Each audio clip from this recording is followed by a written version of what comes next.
Grace and peace from God our Father and our Lord Jesus Christ. And may I add to that scripture, the Son of the living God. Blessings upon you on this Tuesday evening as we come together for Bible study. Thank you for joining me from wherever you're joining from and for allowing me into your living rooms and other places and spaces. We thank God for these moments when we come to the end of the day and learn of Him, for He says, "My yoke is easy," and He says, "Come unto me, all ye that labor and are heavy laden, and I will give you rest. Take your yoke, take my yoke upon you," and He says, "Learn of me, for my yoke is easy and my burden is light." Purpose of Bible study, at least one of the purposes, is to learn of Him. So we thank you for being with us on this evening. May I remind us of just a couple of housekeeping matters for you to continue to follow us on our social media platforms and also our weekly staples such as Digging Deeper on Sunday evenings. Um, there will be no Digging Deeper this coming Sunday because of our afternoon service, which I will mention in a minute. Also on Monday mornings, the latest edition of Ministry Matters, which take a great deal of pride in preparing for you, and hope that you will respond by reading it, and more as importantly, to share Ministry Matters with those in your circle of friends and co-workers and neighbors and family members and loved ones. I deal with issues of race and religion, society, politics, um, and hope that you will um, uh, have a desire to know how to think about those issues from a Christian and a biblical perspective. Also, there are four ways to give, and we continue to hope that you will give generously. Every member a giver, every member a tither. If you cannot start tithing, you can begin tithing on a level that will allow you to see the goodness of God in your life, and for you to know that for some of us, trust in God comes more difficult than with others. That you can trust God, that God will fulfill His promises, and so there are four ways to give. You may give in person in worship on Sundays. You may also give online. You may also give by texting to give. And then finally, you may give by mailing to the church office or bringing to the church office your tithes and your offerings. This coming Sunday afternoon, we are worshiping with the Second Baptist Church of Media, Pennsylvania, where one of our young colleagues in ministry, the Reverend Randall E. McCaskill, is being installed as pastor. Our choir is going to sing. The service is at 3 o'clock, and he has invited me to preach the installation sermon, and we hope that you'll be able to go with us, meet us there, and share those moments. We're excited about Youth Sunday, which is fast approaching, the second Sunday in June, when we recognize, and of course we love to say we recognize our young people every Sunday, but a service of emphasis in terms of our youth on the second Sunday, where they will be in charge of our service. I hope that you will join us on the second Sunday. An exciting month for us, the month of June, with our high education luncheon later in the month, as well as graduates Sunday on the fourth Sunday in this month. Hope that you had an enjoyable holiday weekend, the first of the summer season, Memorial Day weekend, and however you chose to spend it, whether with friends and loved ones and family members, or perhaps in the quiet of your home alone. Hope that it was enjoyable for you and as restful as possible. We're going to continue in our Bible study this evening, and we're looking at the major themes, great themes of the Old Testament. And the last couple of weeks, we've looked at Egyptian slavery and how uh, the Israelites uh, were enslaved because they were not living in Egypt until Joseph was taken there, and then the famine hit, and so they were forced to go to Egypt to buy food. Joseph had obtained high status in Egypt, and he remained there. His brothers came to buy food; they remained there, and how over time there was a new king in Egypt who did not know Joseph, did not regard what Joseph had done, and decides to enslave them. And we know the story of God raising up a deliverer uh, named Moses. I wanted though to just touch on the business of slavery, because it again, we tend to read the Bible through our contemporary uh, modern eyes, and there's nothing wrong with that, but we must understand that um, in biblical times there was a whole different um, a different culture, different traditions um, that are unknown to us today. And in terms of slavery, there are different types of slavery. When we think of slavery, of course, and the enslavement of African Americans in America, for instance, we're thinking of slavery based on race, uh, uh, slavery just based on skin color. Uh, that people decided that they were superior to us based on the color of their skin, and then they began to think of reasons and justifications, even using the Bible uh, to make them feel justified in enslaving African black people. Slavery in the Bible is not the same slavery, and we may say, well, slavery is slavery, and it is, but uh, what the difference in slavery in the biblical sense was that it was not race based. It was not race based, based primarily on military conquest. In other words, you were not enslaved because you were black, and that white person says because you're black you deserve to be a slave because you're not a human being. That's not the kind of slavery we find in the Bible, and particularly when we talk about Israel, the Israelites being enslaved in Egypt. What we're talking about is slavery based on the need for a free workforce, uh, and how nations vied for power. And of course, they do that now too.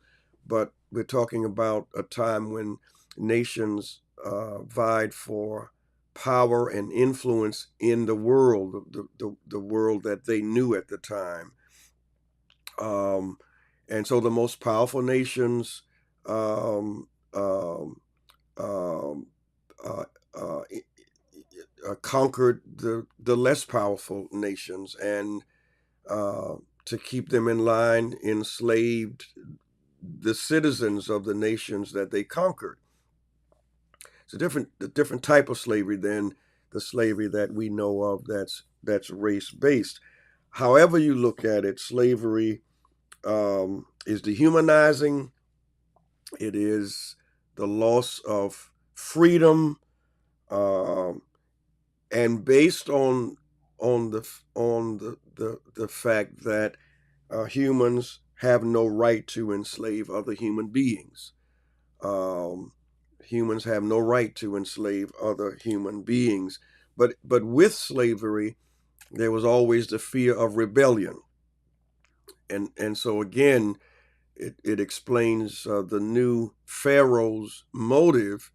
He says, we're going to enslave the Hebrews for fear that they could become so powerful and that their boys will grow up to become men and fight uh, against us, join our enemies to fight against us, because the nation that's the most powerful uh, is always fearful that another nation is going to come along to take away their power.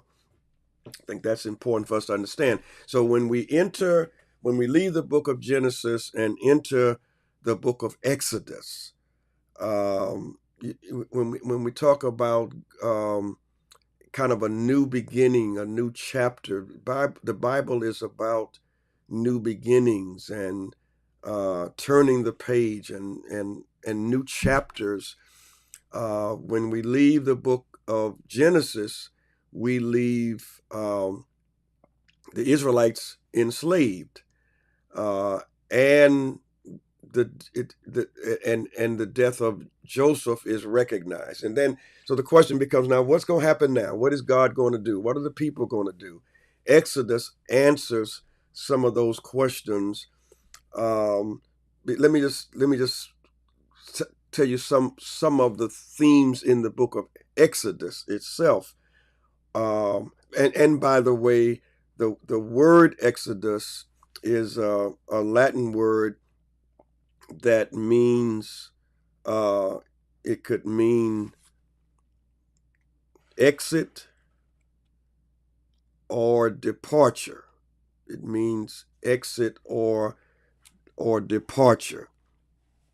To exit, exodus, to leave, and named fittingly because what is going to happen, uh, as described in the beginning of the book of Exodus, is the Israelites' departure from Egypt. But lest I get ahead of myself, one of the themes in the book of Exodus is that God remembers. God remembers. And what does God remember? Two things. God remembers his promises to their ancestors or ancestor, namely Abraham, right? Does not God promise Abraham in the 12th chapter of Genesis, I will make you into a great nation? See? So that has not come to pass yet, but that promise is still an unrealized promise that God remembers. And then God saw the suffering of his enslaved people in Egypt, and God is grieved. God's heart is moved, and God decides to do something. And when the right person comes along, God waits for the right person. God tries to work with and mold and shape the right person, who was Moses. Then God then begins to act. God is Exodus is about God remembering his people in slavery. God did not forget them, even though they may have felt forgotten. See, and I tell you, the scriptures are so real and relevant. Um, how often do we feel that we have been forgotten by God, either individually as individuals, when we look at the condition of the world, and the presence of evil and wickedness in the world that seems to go unchecked. Um, does God remember that God is a God who remembers, and the Old Testament in particular is about a remembering God. A God who remembers. God remembered Noah, if you recall. God remembered Abraham. Uh, Later on down the road, um, God remembers Rachel. Rachel was barren. God remembers Hannah. See, so we're talking about a God who remembers. Another theme in the book of Exodus is that God is Lord of history. God is Lord of history.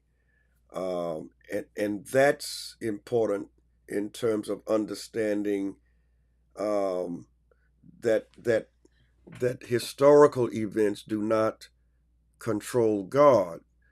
That because God is the God of history, history is under the divine influence and control of God. Nothing happens in history without God's knowledge, without God's permission, and without God's involvement. God is the God and the Lord of history.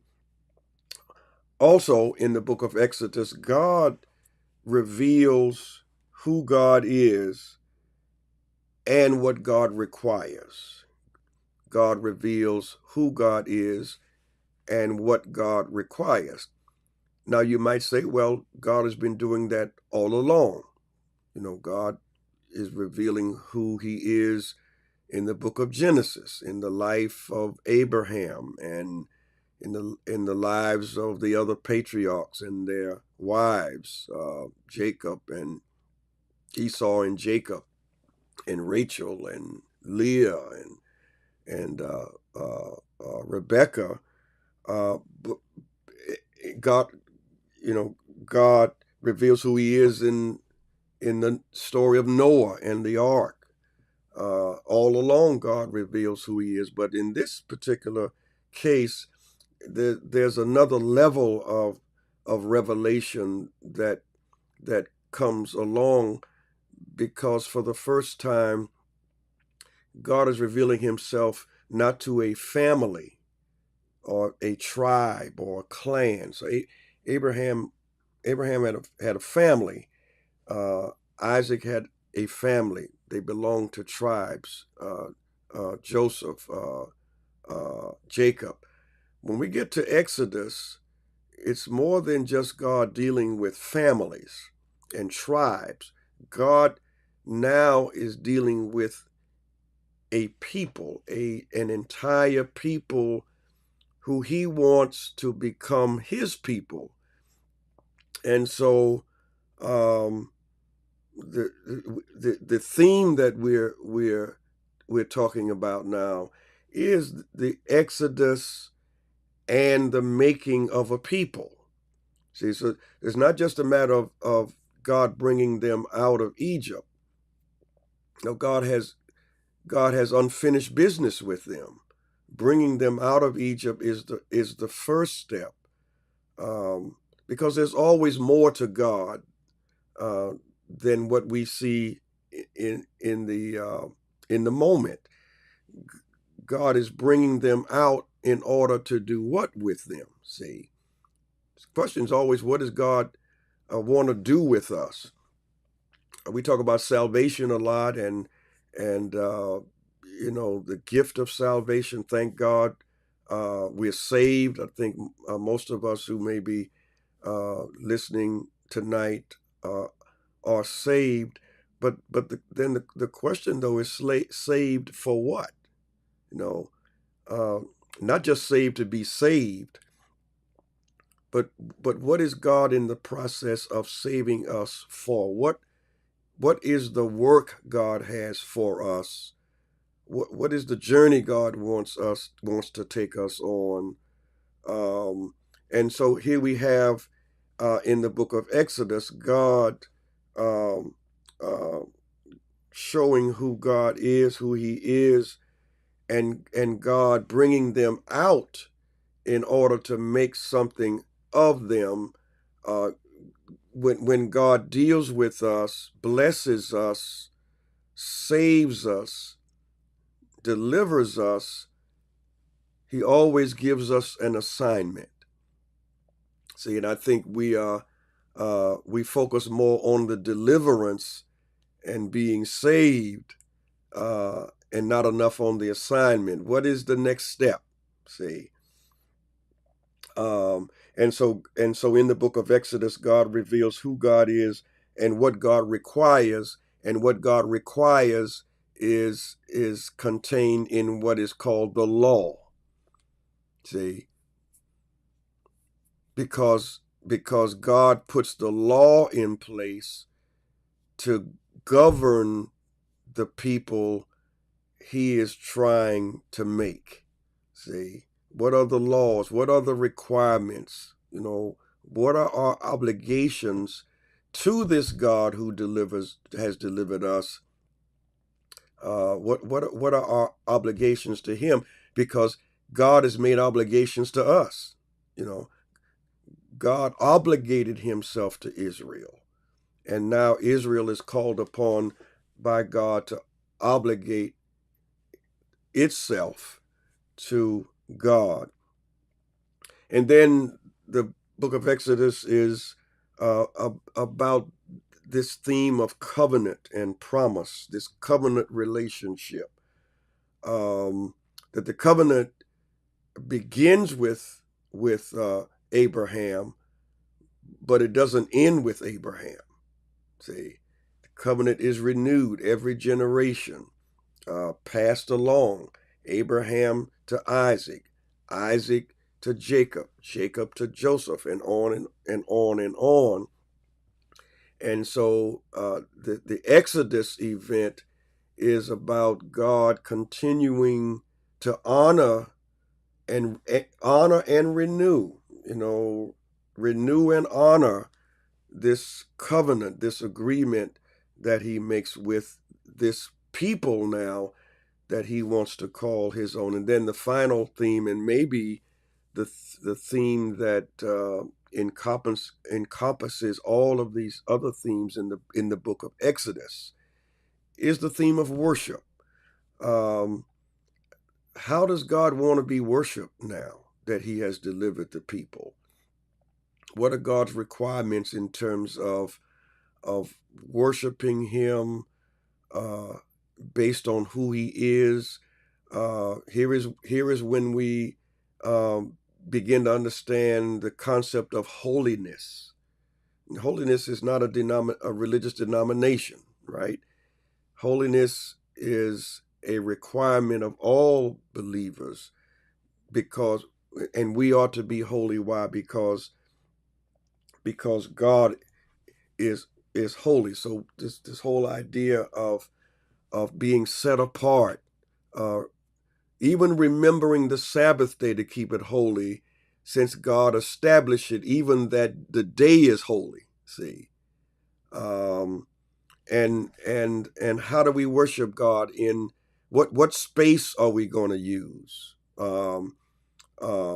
We got to set aside. God said we got to set aside a place and a holy space in order to worship our God. See, and so the whole idea of the Ark of the Covenant, uh, this chest, this object, this visible sign of God's presence, and where we worship God, the tabernacle, and later the temple. How do we worship God? What are the spaces that are holy unto the Lord that we have dedicated and sacrificed? Every church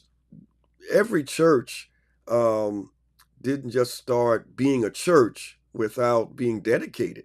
I mean, we dedicate church buildings, we dedicate ourselves, because we understand that this place is unlike any other place. This space is unlike any other space. So, here is this Exodus event, and again, the importance of it is that the Exodus is a pivotal moment in the history of God's people. It becomes the center of their identity as a people of God, and a case could be made that it is the central event that shapes all other events in the Old Testament, not just in the book of Exodus, but in the Old Testament. And anywhere you read in the Old Testament, at some point there's going to be some reference to, listen, do y'all remember what I did for you in Egypt? And I brought you out. The prophets talk about it. The psalmist sings about it, composes songs about it. Everything that happens from now on is shaped by this one historical now. This is a historical event in the life of God's people, which is the Exodus event. And again, central to this is this idea of the covenant, promises God has made to their ancestors that he desires to renew with them. I want to call your attention to 3 covenants so far. The covenant God made with Noah, we recall that in Genesis chapter 9, verse 8. Then God makes another covenant with Abraham in Genesis chapter 12, verse 1. And now, thirdly, God is making a covenant with Israel as he shapes and forms them into a new people. We also recognize that the future that God promised to Abraham, again, has not yet been realized. See, slavery disrupts them. Put it this way, slavery disrupts their future, right? But at the same time, slavery prepares them for their future. Slavery disrupts their future, and at the same time, slavery prepares them for their future. So they're living in what is called the not yet. God has made these promises, but they have not yet been fulfilled. Think about in your own life, living in the not yet. God has made some promises to you, promises to your ancestors, our ancestors, but the promises have not yet been fulfilled, and we're called upon to live with this not yet, because they may not even be fulfilled in our lifetime. See, we're constantly living in this season, this period of the not yet. The promise is made, but the fulfillment of that promise is a not yet fulfillment.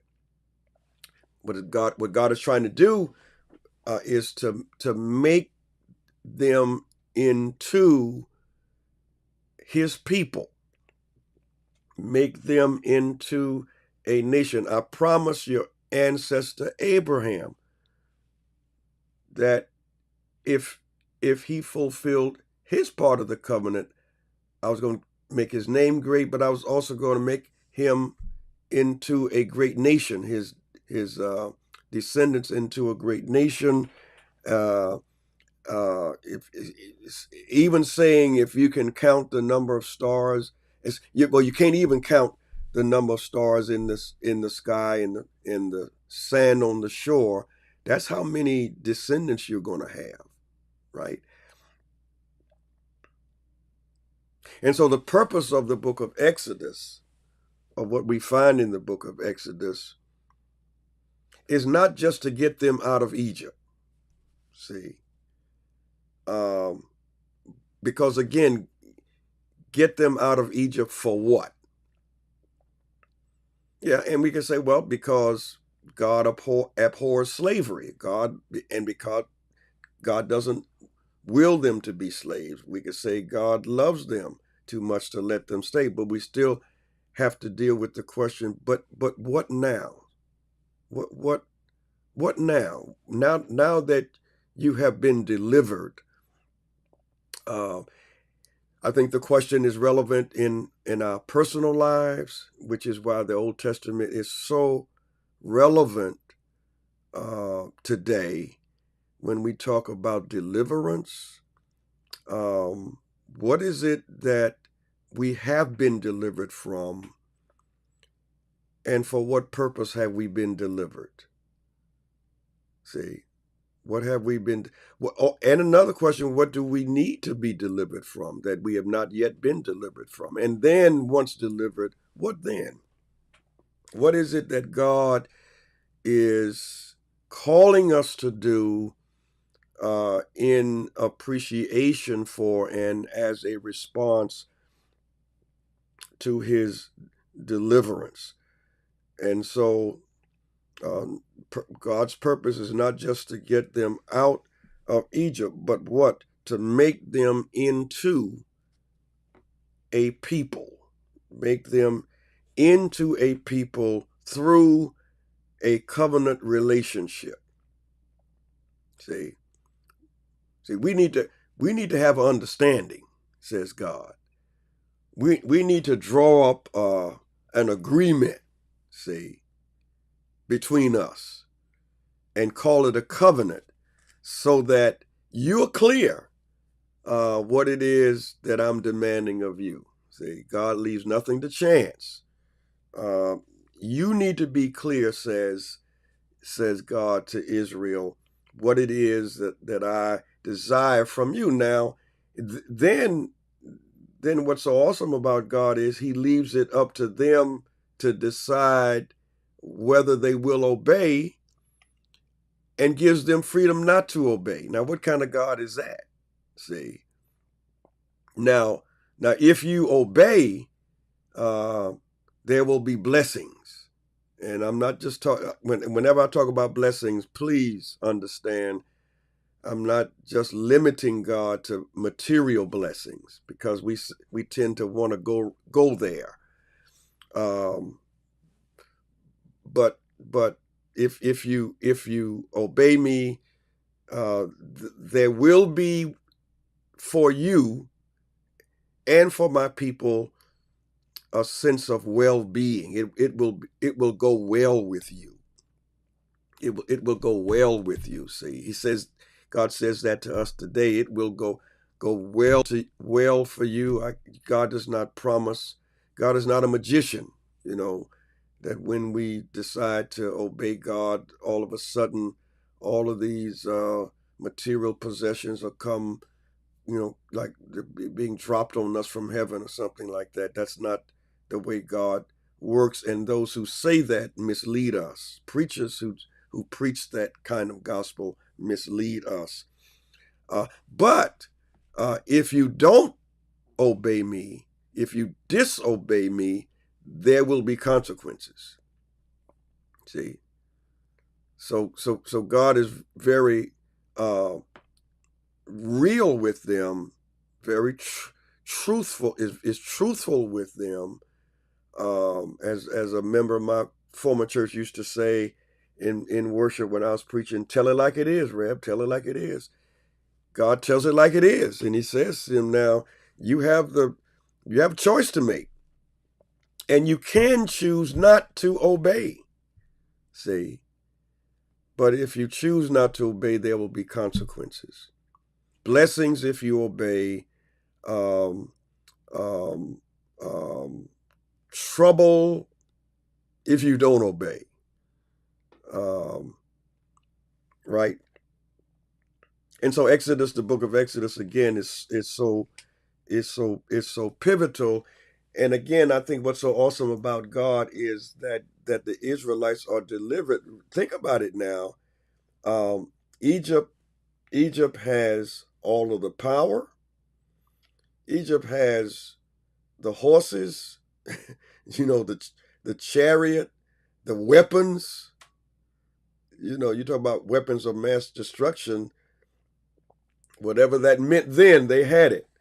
Um, and here's a group of nobodies, really, just a ragtag group of Jews, no weapons, no no real history, no culture, no educational institutions, no wealth, nothing.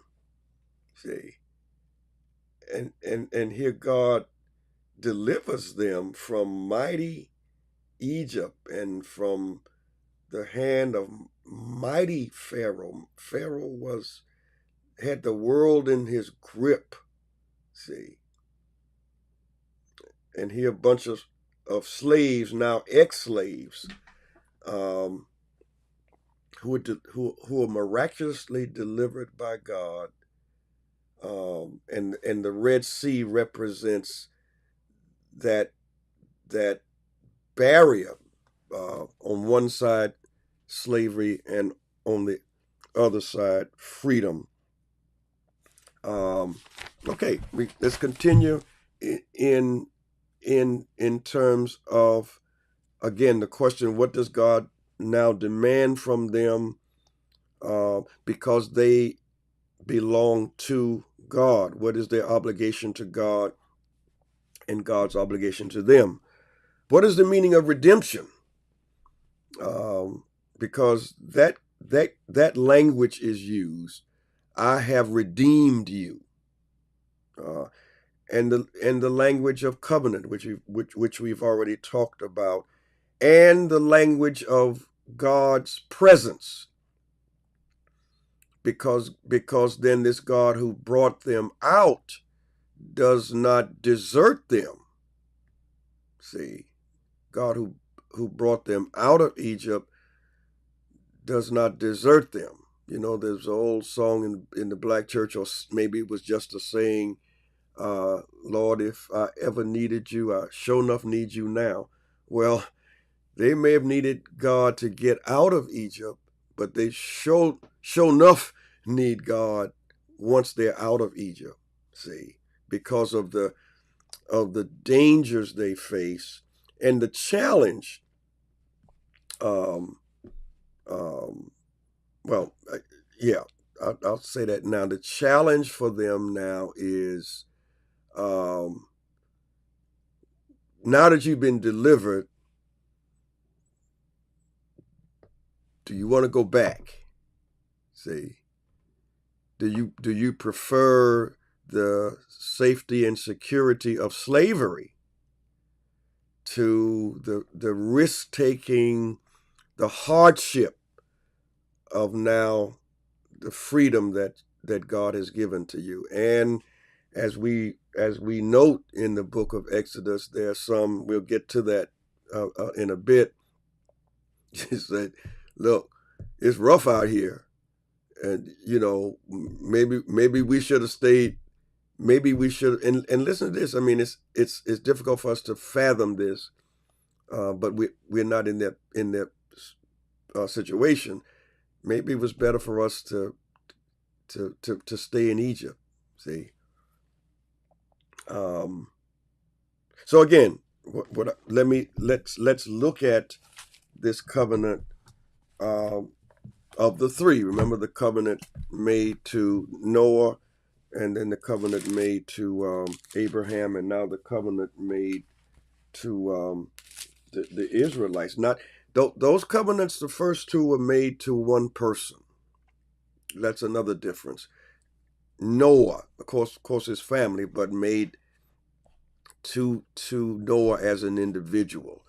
Covenant made to Abraham as an individual, as a person. Of course, it included his family. But this covenant, again, what is different about it It's not made to Moses, even though Moses was the deliverer, and even though Moses is the one who is the vehicle by which God lets the people know. But this covenant is to God's people. It's to this nation, this people that God is trying to shape and fashion and make. So if we look at Exodus 19, because I'm going to jump around in Exodus a little bit. If we look at Exodus 19, verses 1 to 6, Exodus chapter 19, verses 1 to 6. In the third month after the Israelites left Egypt, I want to make sure you're with me. Exodus 19, beginning at chapter 1. Let's see. In the third month after Israel left Egypt, on the very day they came to the desert of Sinai, after they set out from Rephidim, they entered the desert of Sinai, and Israel camped there in the desert in front of the mountain. This is key, because the mountain they're talking about is Mount Sinai. And Mount Sinai becomes a pivotal mountain. You talk about mountains in the Bible. You have Mount Horeb, and you have Mount Carmel, and just Mount Moriah, Mount Pisgah, and all these mountains. The Mount Sinai is the pivotal mountain in the Old Testament. Why? Because this is the place where the covenant, God makes the covenant with Israel through Moses, and tells Israel what he requires. Then Moses, verse 3, went up to God, and the Lord called to him from the mountain and said, "This is what you are to say to the house of Jacob, and what you are to tell the people of Israel. You yourselves have seen what I did in Egypt." God is reminding them what I just did for you, and how I carried you on eagle's wings and brought you to myself. Now, if you obey me fully and keep my covenant, then out of all nations you will be my treasured possession. Out of all the known nations of the world at that time, including Egypt, God is saying there's the if.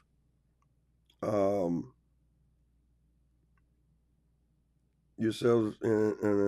Now, if you obey me fully, that's verse 5, and keep my commandments, then out of all nations you will be my treasured possession. You, Israel. This is God forming a nation, God forming a people. Although the whole earth is mine, you will be for me a kingdom, listen to this, of priests and a holy nation. These are the words you are to speak to the Israelites. So everything that God is saying to Moses, he's commanding Moses to tell the people, right? But look at the parallel here. When we go to the New Testament and look at 1 Peter.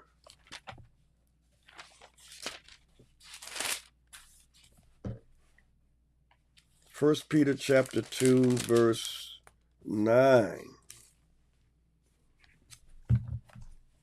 And look at the similarity. Let me read the Exodus one once again in verse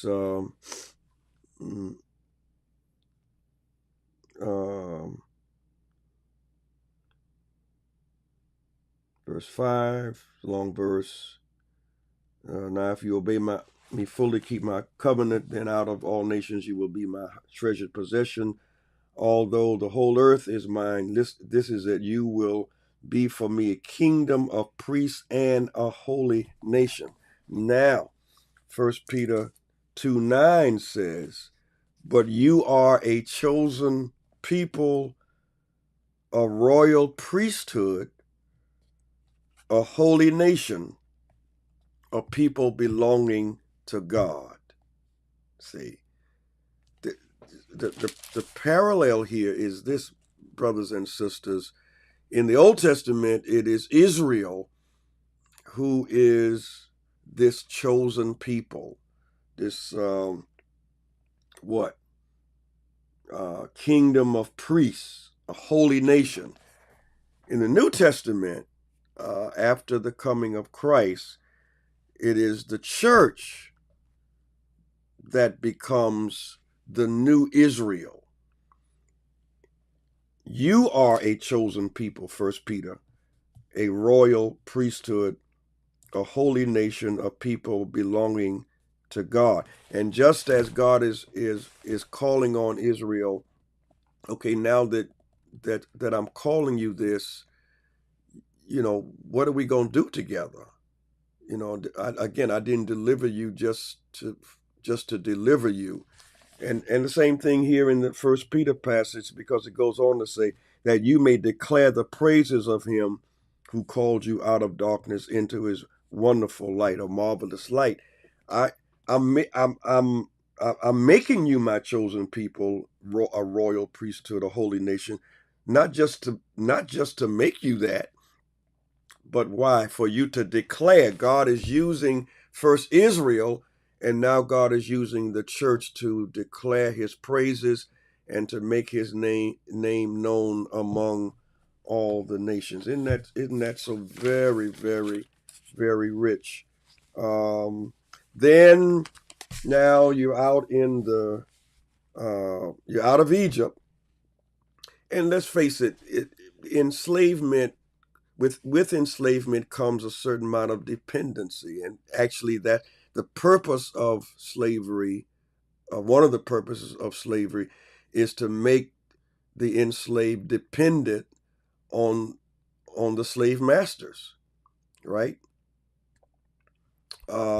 And I think one of the failures of our nation um, was in the fact that following Emancipation Proclamation, which freed the slaves, and let's be clear, didn't free all slaves. It only freed the slaves that were in the states, the southern states that rebelled. I mean, there was slavery all over the country, other than even outside of the South, even in the North in some places. So the Emancipation Proclamation was a war move, and it only affected the Confederate states that had rebelled from the United States, from the Union. Um, so when we talk about um, um, slavery again, the fact that the Emancipation Proclamation freed the slaves, but did not prepare the slaves for their freedom. See, freed them, but did not, and that wasn't the law. It was a presidential proclamation. The law came with the 13th Amendment, 14th Amendment, 15th Amendments, 15th Amendment. But the slaves were freed, but not prepared for their freedom. But not and what was promised to the slaves was never fulfilled. See, Reconstruction, which was an attempt to right that wrong,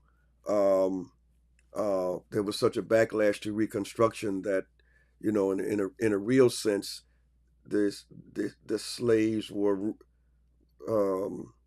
freed and then enslaved again with a different type of slavery. Anyway, that's That's another class. But here again, the Israelites, listen, do we really want this freedom? Because the freedom comes with a price. And so when we look at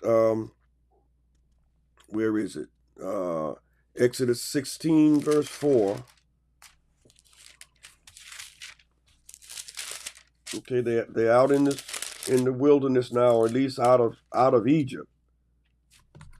You know, um, chapter 16, verse 2. In the desert, the whole community, listen to this, grumbled against Moses and Aaron. Of course, Aaron was Moses' brother. The Israelites said to them, if only we had died by the Lord's hand in Egypt. There we sat around pots of meat and ate all the food we wanted. But you have brought us out into this desert to starve this entire assembly to death. And you talk about gratitude, so I mean, look what's happening.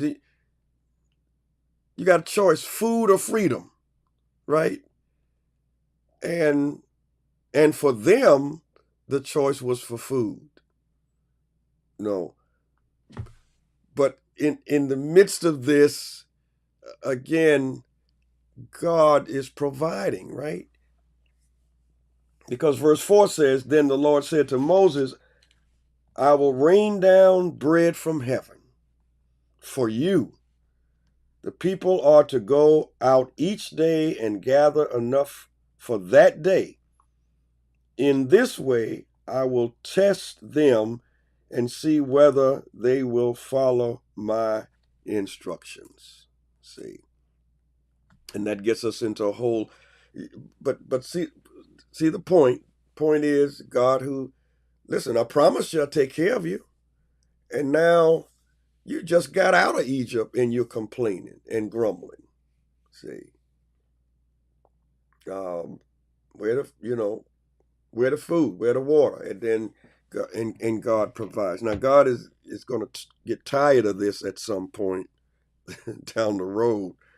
And sometimes I think it is about a lack of it's about several things. It's about a lack of gratitude, um, about a lack of gratitude and a lack of trust.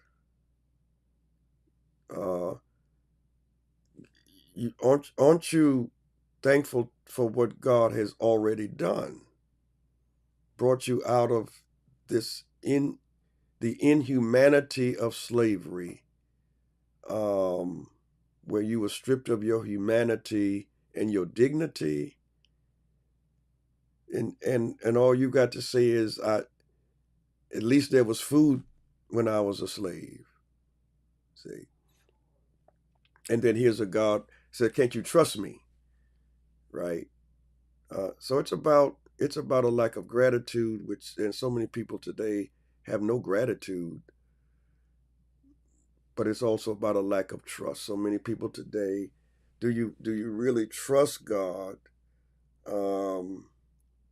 to supply your needs? Do we really trust God to supply not our wants necessarily, but do we trust God to provide? And just think about how much worry would be reduced in our lives, anxiety would be reduced, if we really, trusted God, because God is teaching them that, not teaching them to be lazy now, but teaching them to trust Him and to be dependent on Him. God does not, give them manna. They don't even have to They don't have to bake it. They don't have to bake it. All they got to do is gather it every morning, right? That's not promoting laziness. That's promoting trust. Do you trust me to provide when you go to sleep at night? Do you trust that in the morning I will have provided food for your hungry stomachs? See. Finally, well, yeah, listen, there are a couple of more things here. Before finally, next to finally, um, look at this. What's interesting is um,